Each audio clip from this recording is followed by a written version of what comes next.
बीवी लेस्बियन है। उसे अपने पति से नहीं बल्कि मायके में रहने वाली एक लड़की या कहें सहेली से बेइंतहा मोहब्बत है। और इस मोहब्बत के लिए उसने सोचा कि क्यों ना मैं अपने पति को मिक्सी में पीस दूं ताकि कोई सबूत ही ना रहे। जो सर वाला हिस्सा था पति का, वो उसे पीस नहीं पाती है, काट कर अलग रखती है बाथरूम में। हाथ पैर को भी काटे जाते हैं छोटे छोटे टुकड़ों में, लेकिन हड्डी की वजह से वो मिक्सी के जार में फिट नहीं हो पा रहे थे।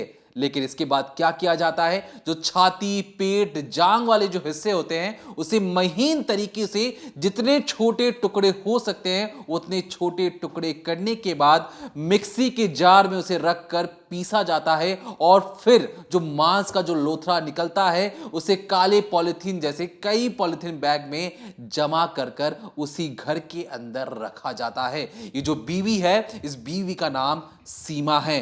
क्यों और कैसे इसकी पति की जो हत्या की जो प्लानिंग है वो सबके सामने जब आई तब हर किसी के रोंगटे खड़े हो गए। लगभग वारदात वाली जगह से 150 किलोमीटर दूर तक इसने अपने पति की लाश के छोटे छोटे टुकड़ों को पूरी जगह पर फैला दिया ताकि कुत्ते और दूसरे जानवर उस लाश को नोचे खाकर आगे निकल जाएं और कोई भी ऐसा सबूत पुलिस को ना मिल पाए जिससे साबित हो सके कि सीमा एक कातिल है, बीवी नहीं, एक ऐसी शैतान है जिसे सिर्फ और सिर्फ दूसरी औरतों में इंटरेस्ट है और पति में इंटरेस्ट नहीं है। क्या है पर्दे के पीछे की कहानी? सीमा कोई भी शारीरिक संबंध अपने पति के साथ नहीं बनाती थी। तब पहली बार पति को भनक लगनी चाहिए थी कि बीवी का रिश्ता कहीं और है। और किसे पता था कि जो सीमा है उसकी सहेली के साथ ही वो हम बिस्तर होने के लिए उसने अपने नए नए शादीशुदा पति को ही मौत के घाट उतारने का प्लान बनाया। क्या है पर्दे के पीछे कहानी, चलिए तफसील से समझते हैं। ये जो पूरी वारदात है ये राजस्थान के जोधपुर से सामने आई है और यहाँ पर अब तक जो कातिल हैं जिन्होंने इतनी बेरहमी से हत्या की है उन्हें अभी तक सज़ा नहीं हुई है। ये केस जो है अभी भी कोर्ट में चल रहा है। हमारा आपको बताने का इसके पीछे का जो मकसद है वो ये है कि इतना हीनियस क्राइम हुआ, इतने ब्रूटल तरीके से मारा गया। जैसे दीपक ने आपको शुरुआत में बताया कि मिक्सी में बारीक बारीक टुकड़े किए गए ताकि किसी को पता ना चले, पुलिस को भी इस बात की भनक ना लगे, या तो पुलिस जो है वो सबूतों को इकट्ठा ही ना कर पाए। लेकिन उसके बावजूद अभी भी जो केस है वो कोर्ट में चल रहा है और ये जो आरोपी हैं ये रिमांड पर रिमांड इनकी बढ़ती जा रही है। अब ये पूरी जो वारदात है शुरुआत कैसे होती है और कौन है वो लड़का जिसका कत्ल किया गया। दरअसल साल 2013 की बात है। चरण सिंह के जो परिवार वाले हैं, जो कि एक गवर्नमेंट एम्प्लॉय है, कृषि विभाग में काम करता है, इसके परिवार वाले इसके लड़की ढूंढ रहे थे और लड़की का सिलसिला, ढूंढने का जो सिलसिला था लड़की का, वो जाकर रुकता है जब परिवार की नज़र सीमा पर पड़ती है। अभी आप जिसकी तस्वीर देख रहे हैं ये सीमा है।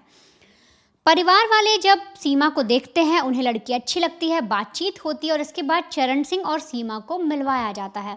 दोनों की मुलाकात होती है तो जो चरण सिंह है वो अपने घर पर जाकर कहता है कि मुझे सीमा पसंद है, मैं उससे शादी कर सकता हूँ। लेकिन इधर जो सीमा है वो अपने परिवार को साफ इनकार करती है। वो कहती है कि उसे अभी शादी नहीं करनी, उसे आगे कुछ काम करना है, थोड़ा समय बीत जाने पर वो सोचेगी। परिवार को जब बेटी इस तरीके से मना करती है तो उन्हें भनक नहीं थी कि बेटी किसी और से प्यार करती है और वो भी एक लड़की है। उन्हें लगता है कि हो सकता है इसका भी मन नहीं है, तो वो अपनी बेटी पर फोर्स करते हैं, दबाव डालते हैं और ज़बरदस्ती साल 2013 में ही चरण सिंह के साथ सीमा की शादी करवा दी जाती है। शादी हो जाने के बाद जब नई दुल्हन घर आती है तो रस्मों रिवाज, रीति रिवाज वो सारे निभाती है, लेकिन वो अपने पति से खिंची खिंची रहती, तनी तनी रहती। उसे अपने पति के साथ बैठना, बात करना पसंद नहीं था। वो चरण सिंह से चिढ़ने लगी थी। अब उसे ऐसा लगता था कि चरण सिंह ने उसकी ज़िंदगी में हाँ कर कर ये उसके परिवार के सामने ये कहकर कि उसे लड़की पसंद है, बहुत गलत काम किया है। अगर वो मना कर देता तो ये शादी नहीं होती। अब ऐसे में सीमा को लगता है कि उसे किसी भी तरीके से अपने हस्बैंड से दूर जाना है और उसकी जो गर्लफ्रेंड थी, जो गांव में थी, उसके पास उसे वापस जाना था। तो लगातार चरण सिंह को लगता है उसकी पत्नी आई है, वो घूमने फिरने का प्लान बनाता है, कहता है कि हम हनीमून पर चलते हैं। कई बार वो कोशिश करता है कि इनके बीच में रिलेशनशिप बने, लेकिन जो सीमा है वो लगातार कोई ना कोई बहाना बनाती, कई बार गुस्सा कर देती और ये सब देख के चरण सिंह को लगता है कि शायद उसकी बीवी जो है अभी उस माहौल में ढल नहीं पाई है। और ऐसे में सीमा को लगता है कि वो अगर अपने पति से दूर जाना चाहती है तो एक ही रास्ता है, गौना। दरअसल गौना क्या होता है, आप में से बहुत से लोगों को पता होगा कि जब किसी लड़की की शादी होती है और शादी के बाद जब वो अपने ससुराल जाती है, वहाँ से कुछ दिन के बाद उसका गौना होता है, जिसमें लड़की को वापस अपने मायके आना होता है और फिर उसका पति उसे लेने वापस जाता है। तो जो सीमा है, गौना का बहाना करती है और बोलती है कि देखो मेरा गौना होना है, मुझे अपने घर जाना है, तो मैं एक बार घर चली जाती हूँ, घर पे सबको मिल लेती हूँ, फिर आकर हम अपनी शुरुआत जो है ज़िंदगी की नई करेंगे। अब इस पर चरण सिंह को लगता है कि ठीक है, अब पूरे साजो सज्जा के साथ, पूरे रिवाज के साथ जो सीमा है उसका गौना होता है, वो अपने मायके आती है। अब सोचिए 2013 में शादी हुई, 2013 में ही गौना होता है, लेकिन करीब 7 साल तक ये लड़की अपने ही मायके में रहती है, ना ससुराल नहीं जाती। अब इस बीच में होता क्या है कि जब ये अपने घर पहुंचती है, मायके जाती है, तो वहाँ पर अपनी गर्लफ्रेंड से मिलना शुरू कर देती है। और इसकी गर्लफ्रेंड की बात, यानी कि सीमा की एक गर्लफ्रेंड है, उसके बारे में सीमा की 2 बहनें और थी, जिसमें से एक मैरिड थी और एक अनमैरिड थी। उनको ये सारी बातें पता थी कि उनकी बहन का अफेयर किसी लड़की के साथ है, जो गाँव की ही एक लड़की है। अब सीमा लगातार अपनी गर्लफ्रेंड के साथ रहती, उसे अपनी दुनिया अच्छी लगने लगी और वो अब चरण सिंह के बारे में भूल गई। लेकिन जैसे जैसे दिन नज़दीक आए, 1-2 मतलब महीने बीते, तब उसे याद आया कि अब उसे फिर से वापस जाना पड़ेगा और तब उसने अलग अलग तरीके के स्वांग रचने शुरू किए। उसने अपने परिवार में कहा कि चरण सिंह उसे सही नहीं रखता, मारता है, पीटता है, कई तरीके की चीज़ें कहीं, जिस पर परिवार ने बोला कि ऐसा भी नहीं है, अभी तुम्हारी शादी हुई है, तुम्हें लग रहा है, तुम जाओ उसके साथ रहो, समय बिताओ। ऐसे करते करते चरण सिंह जो है वो भी अपनी पत्नी को लेने आ जाता है, तो सीमा साफ इनकार कर देती है। सीमा कहती है मेरा अभी जाने का मन नहीं है, मैं अपने घर को बहुत मिस कर रही हूँ, मैं अपने घर में ही रहूँगी। चरण सिंह को उस वक्त लगता है कि नई लड़की है, इसकी शादी हुई है, नए नए घर में गई है, शायद ये पसंद नहीं कर पा रही, तो इसलिए मैं इसको रहने देता हूँ। अब यहीं से चरण सिंह की गलती शुरू होती है। वो एक बार सीमा को रहने देता है, लगातार 1 दिन, 2 दिन, 3 दिन, फिर हफ्ते हो जाते हैं, फिर महीने हो जाते हैं, और महीने कब साल में बदलते हैं किसी को इस बात का अंदाज़ा भी नहीं लगता। सीमा इतनी ज़्यादा बड़ी चालू होती है, इतनी ज़्यादा चातुर होती है, वो सीधे तौर पे ये करती है कि अपने आप को कहती है अपने परिवार से कि अगर उसे चरण सिंह के साथ भेजा या उसके ससुराल भेजा तो वो मर जाएगी, वो कुछ ऐसा कर लेगी जिससे उसकी मौत हो जाएगी। और परिवार वाले अक्सर इस चीज़ में डर जाते। अब इधर जो दोनों बहनें थी वो भी अपनी बहन का साथ देती। वो क्यों देती? क्योंकि जो चरण सिंह है वो जब भी अपनी पत्नी से मिलने या उसे लेने के लिए घर पर आते या मैसेज के ज़रिए, फ़ोन के ज़रिए जब भी बात करते, तो जो इनकी सालियाँ थी उनसे अक्सर फ्लर्ट करते, अलग तरीके से बातचीत करते, जो सालियों को पसंद नहीं आता कि उनके जीजा उनसे इस तरीके से बातें क्यों कर रहे हैं। अब बहनों को लगा कि जो जीजा जी हैं वो भी अच्छे नेचर के नहीं हैं, और इसलिए वो अपनी बहन का सपोर्ट करने लगी, यानी कि सीमा का सपोर्ट करने लगी।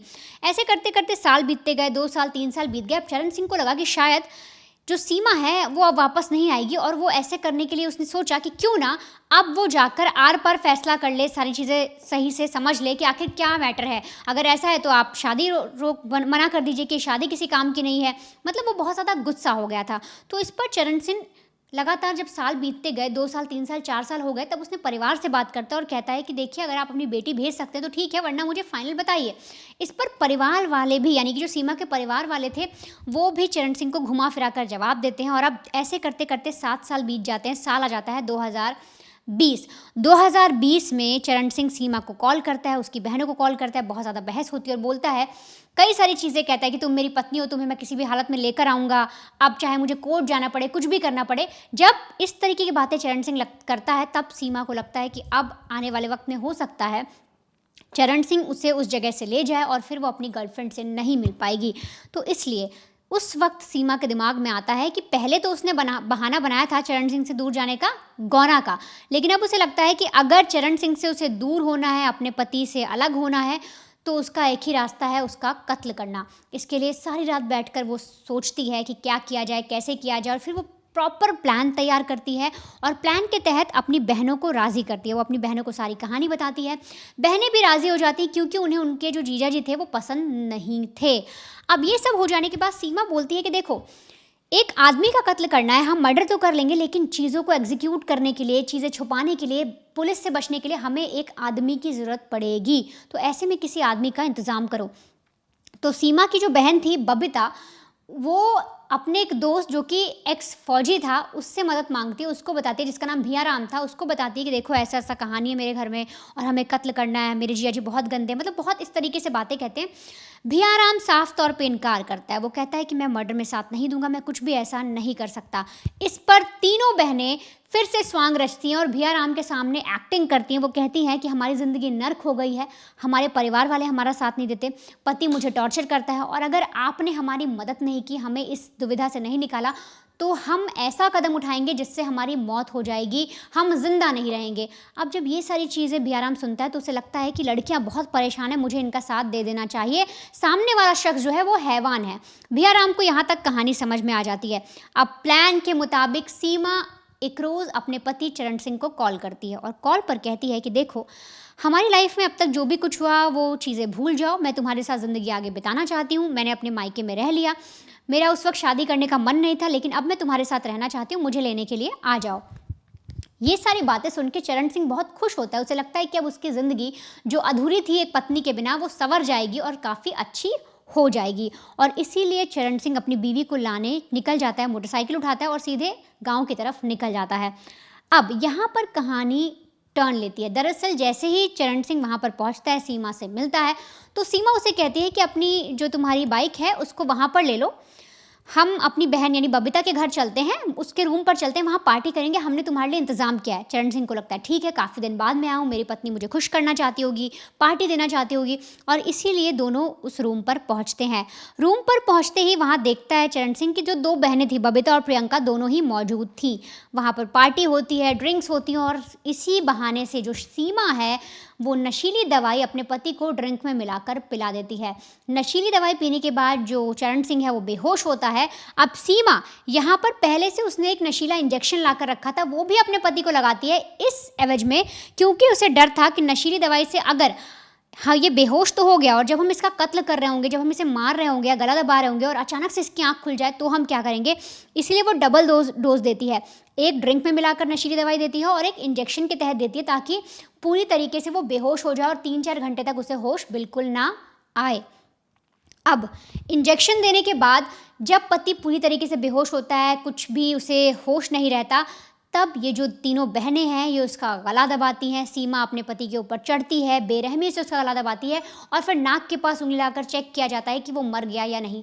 जब उन्हें लगता है कि वो मर गया है, इसके बाद ये तीनों बहनें बड़े ही आराम से उस लाश को बाथरूम में लेकर जाती हैं और वहाँ पर उन्होंने पहले से ही बड़ा सा हथियार, इलेक्ट्रिक कटर लेकर रखा हुआ था, मिक्सी लेकर रखी हुई थी, जिसके ज़रिए उस लाश के टुकड़े किए जाते हैं। सबसे पहले सिर को काटा जाता है और सिर काटने के बाद ये जो लड़की है, जो सीमा है, जो पत्नी है, ये कोशिश करती है मिक्सी में उस सिर को पीसा जाए, लेकिन जब मिक्सी में वो ये काम नहीं कर पाती तो उसे समझ में आता है कि सिर पीसना बड़ा मुश्किल है।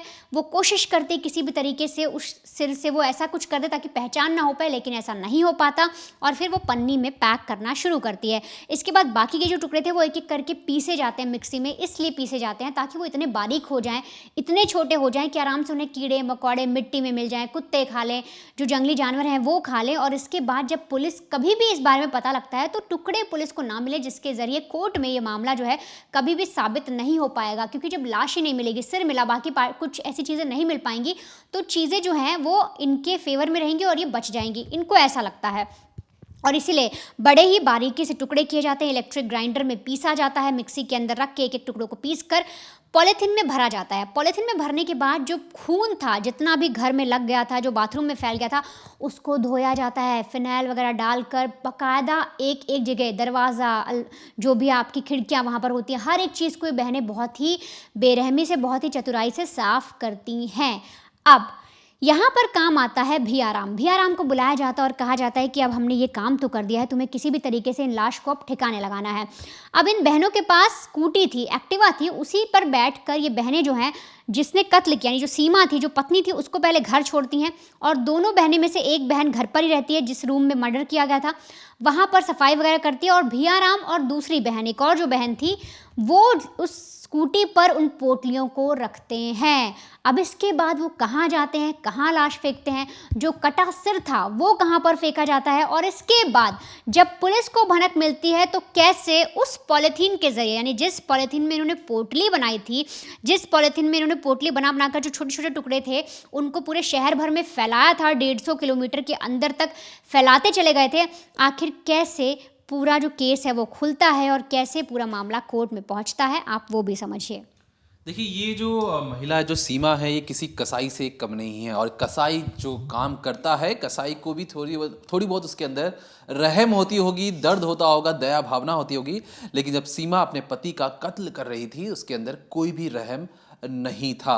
अब जिस तरीके से सीमा अपने घर पर पहुंच जाती है, क्योंकि उसने बहुत बड़ा काम कर दिया था दोनों बहनों के मुताबिक। बहनों को लग रहा था कि जीजा जी जो छेड़ते थे, और बीवी को लग रहा था कि अब तो रास्ते का कांटा हट गया है, अब उसकी सहेली के साथ उसे कोई और दूर नहीं कर सकता है। अब यहां तक तो जो आपने कहानी समझी, अब उस कहानी के आगे की मोड़ के बारे में आप समझिए। ये इन्होंने क्या किया, काले पॉलिथीन में इन्होंने बॉडी को पैक किया, और उस काले पॉलिथीन को फिर इन्होंने एक दूसरे पॉलिथीन में रखा जो उन्होंने लोकल मार्केट से लिया था। मान लीजिए आप कई लोकल मार्केट में जाते हैं, जो छोटे इलाके होते हैं, उन प्लास्टिक की पॉलिथीन जो रहती हैं उसमें उनकी दुकानों के नाम लिखे रहते हैं, जैसे बबुआ स्टोर्स हो गया, या कपड़े की दुकान के जो रहते हैं, जो प्रिंटेड रहते हैं पॉलिथीन बैग्स, पीले रंग के जो होते हैं ज़्यादातर, तो उस में दुकान की डिटेल लिखी रहती है, फ़ोन नंबर लिखा रहा होता है, और सारी चीज़ें मेंशन की होती हैं। तो काले पॉलिथीन में मांस या जो लोथरे थे उसको उसमें पैक कर कर, जो खून का रिसाव कहीं और ना फैले, तो इसलिए बड़े वाले पॉलिथीन बैग में उन्हें रख दिया गया। सर वाला जो हिस्सा था वो बहुत बड़ा था, तो उसे बकायदा एक अलग से पॉलिथीन बैग में रखा गया। हाथ पैर जो काटे गए थे, क्योंकि उनकी हड्डियां मजबूत होती हैं, बड़ी थी, तो उन्हें भी एक अलग अलग पॉलिथीन बैग में रखकर अच्छे तरीके से बांध दिया गया। अब हर एक सोचिए, उस कमरे के अंदर बहुत सारे ऐसे काले पॉलिथीन पड़े हुए हैं। कुछ पॉलिथीन बैग्स को उन्होंने बड़े वाले पॉलिथीन बैग में ट्रांसफर कर रखा है। अब जिम्मेवारी आती है कि कैसे कैसे किस किस बॉडी पार्ट्स को कितनी दूरी पर हमें फेंकना है ताकि कोई हमें पकड़ ना पाए। इसके बाद स्कूटी की डिक्की से लेकर कार की डिक्की तक हर जगह जितने हो सकते हैं उतने बॉडी पार्ट्स को रखा जाता है, और स्कूटी के जरिए या क्या एक्टिवा के जरिए लगभग 150 किलोमीटर में और कई दिनों तक ये बॉडी पार्ट्स को यूं ही फेंकते हुए चले जाते हैं। खुद जब पुलिस के पास एक बालिया बयान में जो सीमा की बहनों ने कहा, जो बबीता और जो दूसरी उसकी जो बहन है, उनका यह कहना है कि बिहाराम के साथ वो कार के अंदर बैठी, पीछे डिक्की में उन्होंने बहुत सारे बॉडी पार्ट्स रखे, और आगे वाली सीट में भियाराम के साथ वो हंसी मजाक करते हुए बैठती है, और रास्ता देखते हुए, जब आप 20 सड़क में कम से कम जो 80-100 की रफ्तार में कोई गाड़ी भगा रहा होता है, उस वैसी वाली सड़क पर जाकर वो पीछे से डिक्की से पॉलिथीन निकालती और रास्ते में फेंक देती ताकि किसी को भी भनक ना लगे। जब पुलिस ने सारे बॉडी पार्ट्स को कलेक्ट करने के लिए उनसे पूछा कि आपने कौन से इलाके में फेंका है, इन अपराधियों को जरा सा भी ज्ञान नहीं था, या जरा सा भी बोध नहीं था, या उस इलाके के बारे में जानकारी नहीं थी। उनका यह कहना था कि हम जहां तहां गाड़ी रोक देते, हम ये नहीं देखते कि आसपास या कौन सा इलाका है, सिर्फ ये सुनिश्चित करते थे कि यहां पर जानवर खा सकते हैं, सूखा है, यहां फेंक दो तो किसी को भनक नहीं लगेगी। और इसी तरीके से ये लोग निकल जाते हैं वारदात वाली जगह से। लगभग मेरठ करके एक जगह है, वहां पर राजस्थान के अंदर ही, जो उस इलाके से 150 किलोमीटर दूर है। उस 150 किलोमीटर के रोड पैच पर आसपास सुनसान रहता है, हर जगह वो लाश फेंकते हुए निकल जाते हैं। लेकिन यहां पर एक गलती वो करते हैं। गलती क्या करते हैं, जो सर वाला हिस्सा था, क्योंकि वो बड़े पॉलिथीन में था और उसको ठिकाना लगाना वो कि रास्ते में फेंक देते, तो उन्हें लगा कि पुलिस उन तक पहुंच सकती है। इसलिए सीमा के घर से लगभग जो मायके वाला जो घर था उससे 100 मीटर दूर एक नहर या कहें नाले का एक बहुत बड़ा नाला बना हुआ, सीवर बना हुआ था, उस जगह उन्होंने उससे बॉडी जो सर वाला हिस्सा था, हाथ वाले जो हिस्से थे, उसको बांधकर फेंक दिया, इस उम्मीद में कि नहर का जो पानी है, ये जो सीवर है काला है, इसमें किसी को क्या पता लगेगा और इसमें जो लाश है वो अच्छे तरीके से सड़ गल जाएगी और तुरंत ही किसी को पता नहीं चलेगा और नाली की वजह से बदबू भी नहीं आएगी। लेकिन जब उन्होंने अपनी एक बहन पूरे शहर भर में लाश के टुकड़े फेंक रही थी, सर और जो हाथ वाला हिस्सा था उस नाली में फेंका गया और इंतजार किया गया कि ये आराम से बहकर दूर कहीं आगे निकल जाएगी। लेकिन परिवार यहां पर बेचैन हो रहा था, चरण सिंह घर पर नहीं आ रहे थे और इसलिए परिवार ने गुमशुदगी की रिपोर्ट दर्ज कराने की कोशिश की। फिर पता लगाने की कोशिश की गई कि पति देव कहां पर है। यहां पर सीमा ऑस्कर लेवल एक्टिंग में कोई कमी नहीं छोड़ रही थी। मायके से लेकर परेशान कि मेरे पति आपको मिले क्या, मेरे पति कहां पर हैं, क्या हैं, जो हो सकता था उस एक्टिंग में उसने बड़े बड़े एक्टर्स को मात देते हुए पुलिस से लेकर अपने ससुराल वालों से लेकर मायके में खुद के माता पिता तक को बेवकूफ बनाया और दोनों बहनों ने उसका साथ भी दिया। पति की कोई जानकारी नहीं मिल रही थी। लेकिन जो नाले की साफ सफाई करते हैं उन्हें पहली बार एक इंफॉर्मेशन मिलती है कि मर्द का सिर मिला है पॉलिथीन बैग के अंदर। पुलिस फौरन ही भागते भागते थाने से वहां पहुंचती है। पहली बार पुलिस को शक होता है कि देखो ये जो चरण है ये तो मिलने अपनी बीवी से गया था और बीवी कह रही कि पता नहीं वो कहां पर चले गए हैं। पुलिस को अंदर अंदर शक होता है, वो इस बात की तस्दीक या बिना सबूत के इल्जाम लगाना नहीं कर सकते। उस पॉलिथीन बैग को निकालते हैं जो नाली में था, उसको साफ सफाई करते हैं, उससे जो सर निकलता है उसे रख कर शिनाख्त करवाई जाती है, तो पता लगता है कि ये चरनी है। अब सबूत के आधार पर क्या करेंगे, कहां पर गाड़ी है, कोई चीजें नहीं मिल रही है, ना कोई चीजें समझ में आ रही है। लेकिन सबसे बड़ा जो सबूत था वो जो पीले रंग की जो पॉलिथीन जब साफ सफाई किया गया तो उसमें दुकान का एड्रेस, दुकान का जो फोन नंबर, हर चीज लिखी थी। क्योंकि छोटा इलाका था, उस इलाके में जाकर पुलिस पूछताछ करती है कि क्या आपकी दुकान की प्लास्टिक के दुकानदार देखती, बोलते हैं हाँ ये तो हमारे यहाँ की प्लास्टिक है। और ये जो पॉलिथीन बैग है, उस पॉलिथीन बैग की जब बहुत सारी कुंडली खंगाली गई, समझा गया कि पॉलिथीन बैग कैसे कैसे कब कब गया होगा, तो अब पता लगा कि उस दुकान से सीमा ने कई बार खरीदारी की है और दुकानदार ने खुद कहा अपने मुंह से कि सीमा एंड फैमिली के घर पर ये पॉलिथीन गई है और हाल ही में गई है, ज्यादा पुरानी बात भी नहीं है, इसलिए उन्हें अच्छी तरीके से याद है।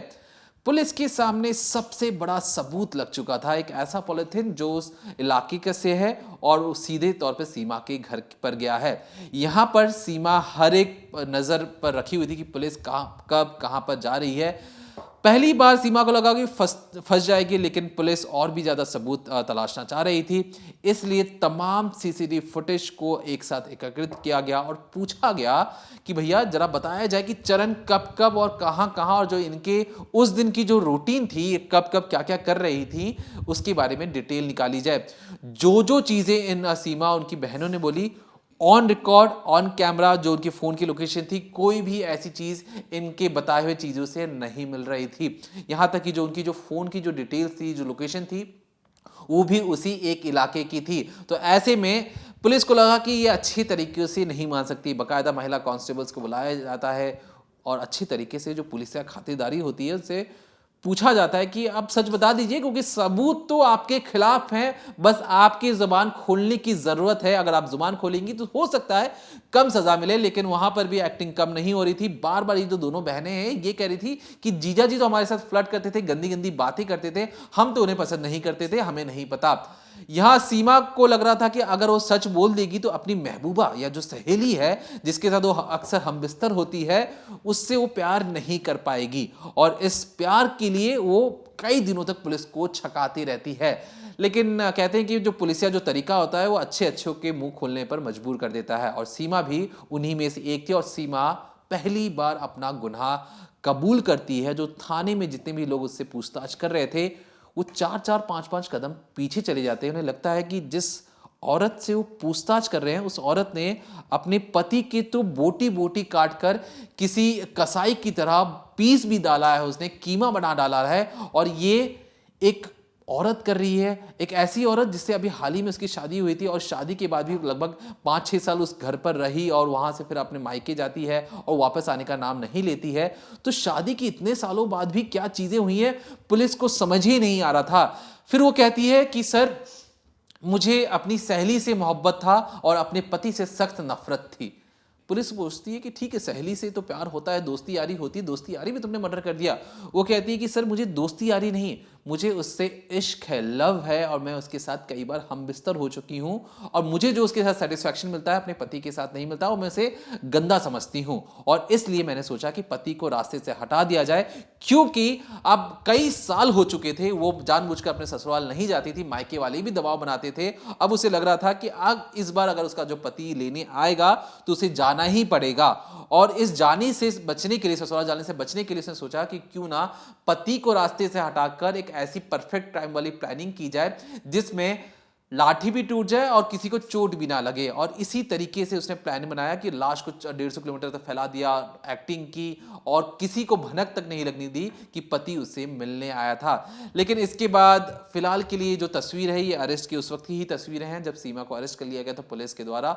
लेकिन अभी भी इन पर केस चल रहा है और लगभग वो हर सुनवाई में जाते भी हैं, लेकिन अभी भी सजा मिलनी बची है।